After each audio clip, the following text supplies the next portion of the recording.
Hello, my friends. Welcome back to my channel. My name's Holly. Let's talk about some books. I'm still in my new moon to new moon challenge, which is me wanting to make more regular videos. It started as me thinking it would be fun to try to make a video every day. I soon realized that was not only, it wasn't that it was unrealistic to keep up with, except that I don't have content for a video every day. And I was kind of like, I don't know. I don't like to push things. I like to let things evolve. And so the way I felt this evolving was to just get to making my videos more regularly and also kind of giving myself a little bit more structure. So I made a video last night and it was so all over the place. And I thought, Holly, you could really do a better job with this. So I'm going to slow my pace down. I've focused myself a little bit. I'm going to share with you guys some books that are sitting here in my home library that have yet to be read, and encourage myself to start going to that library more often to get my next read rather than continuing to buy a bunch of books, which I'm okay with buying books, but I have been way too indulgent this year. So I'm thinking that this coming year will be about me choosing from what I already have and me getting excited about them by sharing with you here on my channel. So if this is your first video with me, welcome. I hope you'll become a subscriber, but I also, maybe more than that, hope that you'll leave a comment, give me some feedback, share with me what you're reading. I really am into this idea of building connection through BookTube. So I have said before, and I'll say it probably every video, thank you to those of you who have been inspirations for me to come back to being the reader that I was. Like, I'm trying to capture the spirit of reading that I had back in my days of going to B. Dalton Books with my mom from about age of maybe 7, 8 to like 13, 14. Those were the golden years of reading for me. So looking for a little bit of that. And I'm definitely one to dip into nostalgia to the point that I like getting melancholy every once in a while. So, all right, let me stay focused here and share with you this big stack of books that I've brought for very specific reasons. The first book being the one that I want to share with you most about. I haven't finished it yet. I'm halfway through. It is one of the best books I have ever read. I love this novel.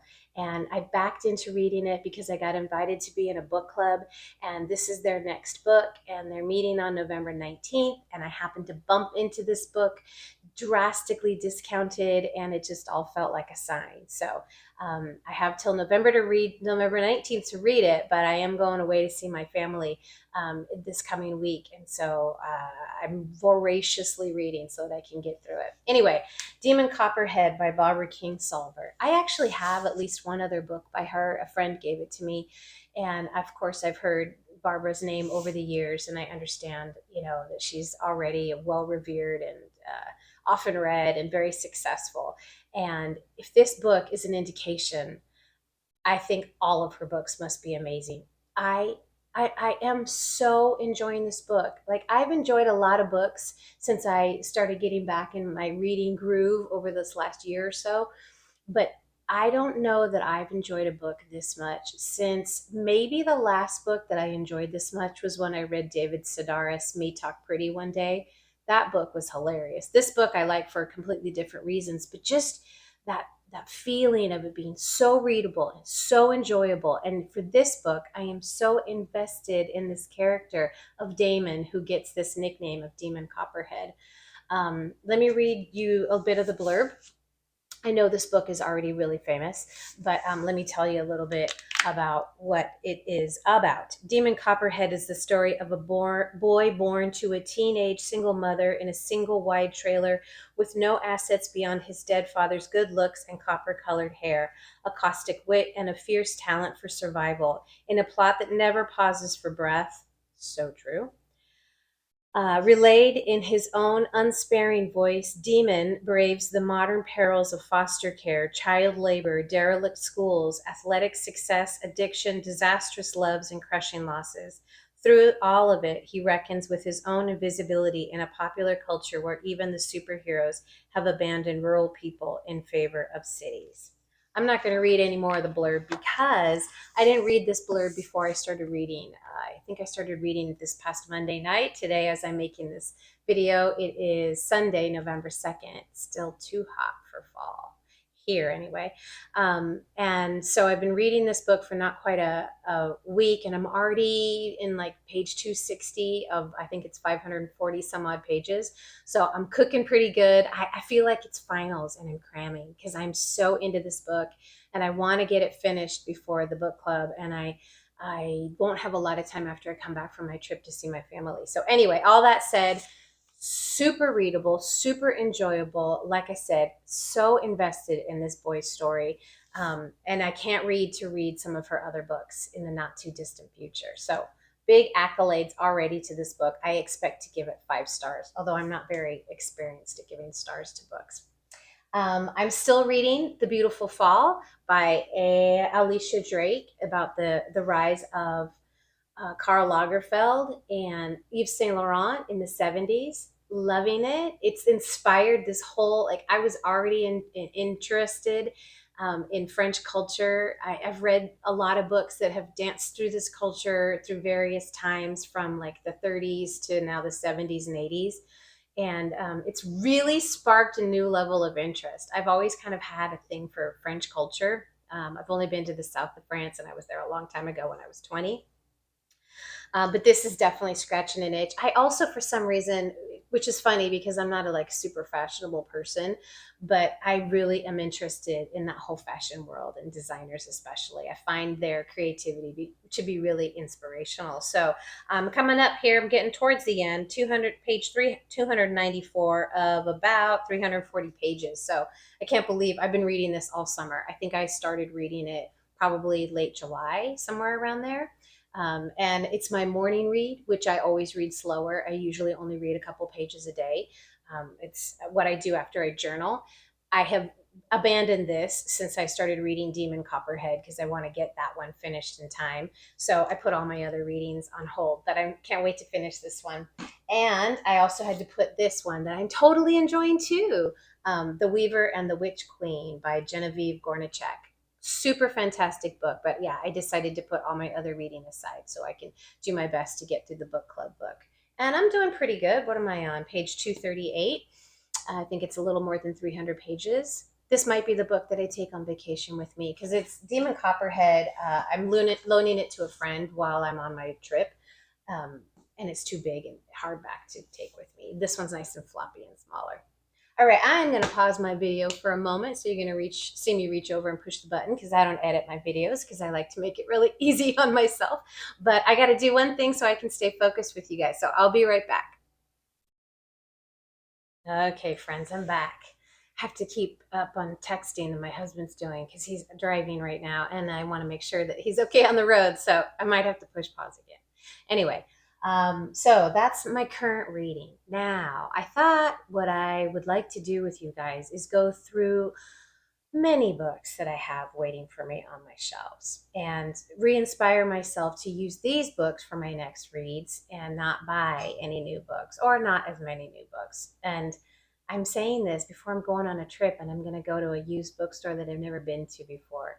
And I am flying, so I can only buy so much, but I won't be surprised if I come back with a couple extra books. But anyway, I want to get myself excited about what I already have because like when I move my bookshelves and I have to take the books off and move things around, I see all the great books I have and I'm inspired to read them. So it's so easy to forget about them though when they just sit in these stacks around my house. So anyway, let's start on a couple and then I'm going to have to pause this and go respond to another text. Okay, so the first few, 1, 2, 3, 4, 5, are books that I have at least started. This used to be a problem for me.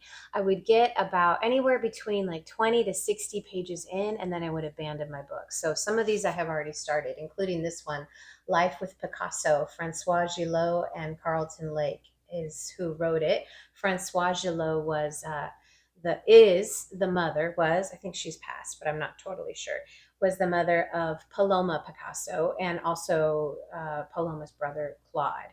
And this is her life with Picasso, and she was an artist in her own right. And I just think how interesting of a read this is going to be. I am becoming more and more aware of women who were in the lives of these great artists, male artists, whose own careers either got sidelined or diminished by their famous husbands, boyfriends, lovers.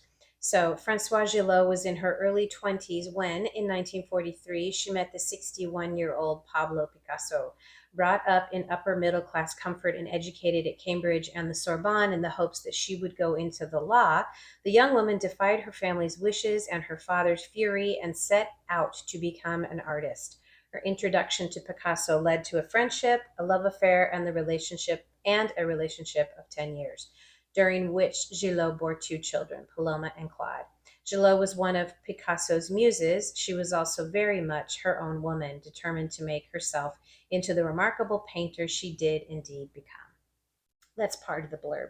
So I think I'm 20 pages into this one. And it's not because I wasn't enjoying it, it's just because I dragged it out. So this is one for me to keep in mind when I choose my next reads. I'm thinking most of these books that I'm going to share with you guys, with the exception of one or two, are probably going to be books for 2026, but we'll see. But I want to make them fresh again for me so that I think of them when during two in two cases. I want to think about them when I'm choosing a new book to read, and I want to think about them when I feel lured to buy new books. Like, it's okay, one or two, but I've been really excessive about it. So I'm going to keep on with this, but I'm going to push pause one more time. Okay, that should be it. All right, so that was the first one. And now the next one is Diving Bells, another book that I'm partway through. Let's see how far I got into this one. Also 20 pages. Coincidental. Diving Bells by Lucy Wood. This one takes magic realism like a step further. It's really like fantastical and weird, and you really need to like let go. What is the suspension of disbelief? You really have to go there with this book from what I remember. I don't remember how long ago it was that I read these first 20 pages, but I remember it being really out there. So, straying husbands lured into the sea by mermaids can be fetched back for a fee. Trees can make wishes come true. Houses creak and keep a fretful watch on their inhabitants, straightening shower curtains and worrying about frayed carpets. A mother who seems alone and lonely may be rubbing sore muscles or holding the hands of her invisible lover as he touches her neck. Phantom hounds roam the moors, and on a windy beach, a boy and his grandmother beat back despair with an old white door. In these stories, the line between the real and the imagined is blurred as Lucy Wood takes us to Cornwall's ancient coast, building on its rich storytelling history and recasting its myths in thoroughly contemporary ways, calling forth the fantastic and fantastical. She mines these legends for that bit of magic remaining in all our lives, if only we can let ourselves see it. Like, this totally sounds like my kind of book, but I do remember that, like, I really had to just let go. And I don't know, for whatever reason, I didn't lose interest, but I lost interest enough in the idea of reading this book that I set it aside and then forgot about it. So, another book, hopeful for 2026. What I'd like is if you guys feel like, oh wow, that looks really good, I hope she reads that. I would like for you to tell me that in the comments, and let's maybe together build a little TBR list for me in 2026 or even the end of this year.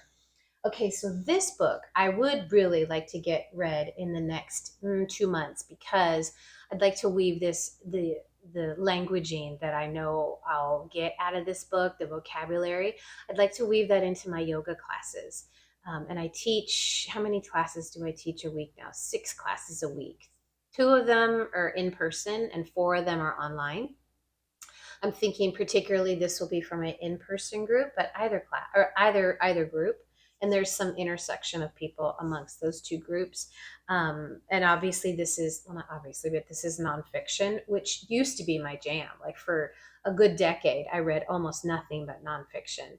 And this one is In the Heartbeat of the Trees, renowned forester Peter Wohlleben draws on new scientific discoveries to show how humans are deeply connected to the natural world.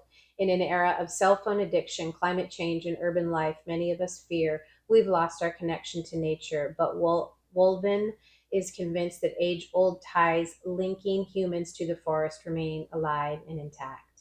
Now, I like to use the imagery of being a forest of trees when I'm in a yoga class with my group, roots and branches and beating hearts. And And I always look for inspiration for the languaging in my classes beyond yoga.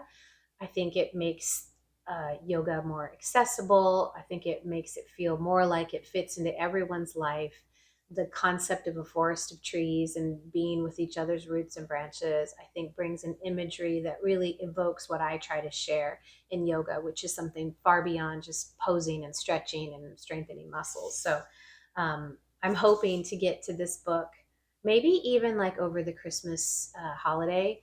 When things slow down a bit, I'm going to give myself a full week off, and so maybe during that week, I will dive into that book. Another book, this one I know I'm about 60 pages into, um, by Pat Barker, who, if I understand correctly, is really a well-known author in this sort of mythic retelling. This one is the story of the Iliad as we've never heard it before, in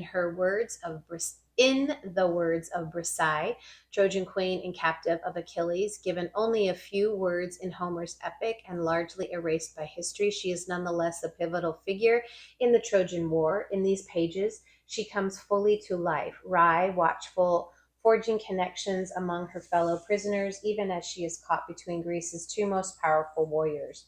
Her story pulls back the veil on the thousands of women who lived behind the scenes of the Greek army camp: concubines, nurses, prostitutes, the women who lay out the dead, as God's immortal spar and as legendary war hurtles towards its inevitable conclusion, brilliantly written, filled with moments of terror and beauty. The Silence of the Girls gives voice to an extraordinary woman and makes an ancient story new again. So, The Silence of the Girls. I'm hoping to get to this one too. There was nothing wrong with this book. It was just before I got back in my reading groove, and I would lose interest and I would take way too long to read them. And anyway, another book that I hope to read in 2026. And another book that I'm about 60 pages in, The Beautiful Ones by Silvia Moreno Garcia. And funny, I started this, I got into it, I liked it. The story was great. I had no problems with it. I just lost interest because I dragged it out too long. And I ended up, before I finished this book, I ended up reading another book by Silvia Moreno Garcia called earlier this year called Mexican Gothic. And I did like that book, but I didn't love it. So I'm hoping to like this one a little bit more. Let's read part of the blurb.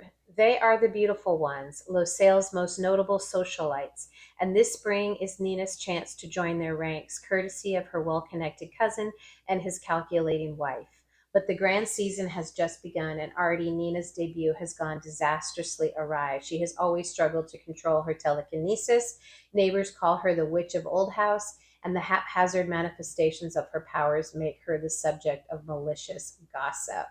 When entertainer Hector Alvray arrives in town, Nina is dazzled. A telekinetic like her, he has traveled the world performing his talents for admiring audiences. He sees Nina not as a witch, but ripe with potential to master her power under his tutelage. With Hector's help, Nina's talent blossoms, as does her love for him. I think this one takes place in France too, so another connection to French. I have gotten so interested in French culture that I have started studying French with Duolingo, and I am enjoying it so much. I speak Spanish, and that helps a little bit in learning French, but I am enjoying learning a new language so intensely. And if any of you are on Duolingo, you know the ranking. So I think I'm a French 18 right now. I'm pretty close to going up to a 19. And wow, I see people on there who's like are in the hundreds in their skill level. I kind of wonder where I'd be with Spanish if I was to undertake learning on a deeper level. But anyway, I'm not going to do that. Anyway, all that to say, I'm really immersed in French and loving it. And this, now that I have gotten even further into my obsession with French culture, I imagine this will get even more interesting to me. So, another book to finish in 2026. If I finish all the books I've kind of started, I will finish a lot of books early in the year. These two are books that I have not started, and one of them, the last one I'll tell you about, I just got. This one, Comfort Me with Apples, I found because I was looking, I'm trying to remember the name of the book. It's also by this author, Ruth Reich. I don't know how to pronounce her name. Ruth Reichel. I believe she was a critic for Bon Appetit magazine. And I was looking at one of her other books, which I think was called, it's something, the French something, but it hasn't come down in price enough on thrift books for me to buy yet. So I saw this one instead, and I don't even really remember. And it looks like this one doesn't have a blurb. Let's read some of the recommendations. Newsday says, an absolute delight to read. How lucky we are that Reichel had the courage to follow her appetite. A poignant yet hilarious collection. Oh, this should tell us what it's about if I can get this sticker out of the way from Value Village. A poignant yet hilarious collection of stories about, oh, the sticker, about people, I don't know, that she has known and loved and who knowingly or unknowingly steered her on the path to fulfill her destiny as one of the world's leading food writers. I think I will like this. I think it will kind of take me back to Anthony Bourdain, who I loved Anthony Bourdain. I imagine it'll be a much different voice and much different topic, but also nonfiction and kind of tales of someone's, exciting life. So if there was a blurb, I read it to you, but I don't want this video to get too long. I will tell you guys about this book when I read it. And I just have a feeling I'm really going to like it. Kind of a travel meets cooking meets autobiography kind of thing. So that, and then this one I just got. Those of you who are returning will know that I'm on a little bit of a kick on reading children's books right now, especially middle grade. Like I'm looking for sort of third grade to seventh grade reading, which is that window that I mentioned at the top of this video, that I used to go to B. Dalton with my mom, and she'd let me get a book, and she often would let me get a new bookmark, and it's just really happy memories for me. This, I think, is that middle grade kind of age, and it's coming up on how many pages? Looks like it's about 300, maybe just shy of that. So it's got a few pictures here and there, and the print is not super small, but also not just like a little kid storybook. So Marvin lives with his family under the kitchen sink in the Pompidou's apartment. He is very much a Beatle. James lives with his family in New York City. He is very much an 11-year-old boy. I have this thing about being age 11. I so remember being age 11.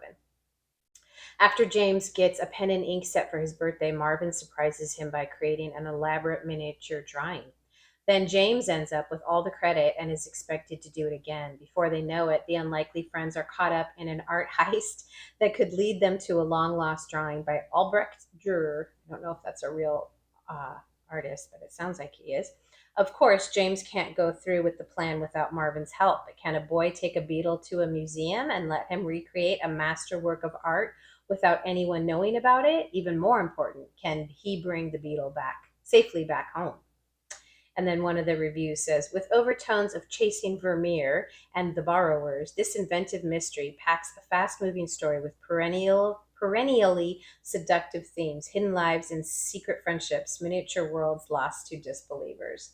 And it just sounded so good. So this book, I even feel like I might read this one this year. I feel kind of called to stay on this kick I'm on reading children's books. I've really loved the ones I've read this year. I've read some really touching stories, and I feel like this could be one of them. So that's my story, you guys. These are the books. Let's go. Let's just stack them all up one more time, and then I'll remember to put all of the names, titles, and authors in the description of this video. So if any of them sound good to you, you can get them yourselves. And if there are any that you really want to hear me review and know that I've read, please tell me, and I will. So I think I'm going to let this one wrap up for this time. And I hope you'll come back and maybe become a subscriber. But nonetheless, thank you for sharing this time with me this time. And I will hopefully see you for the next one. Bye, friends.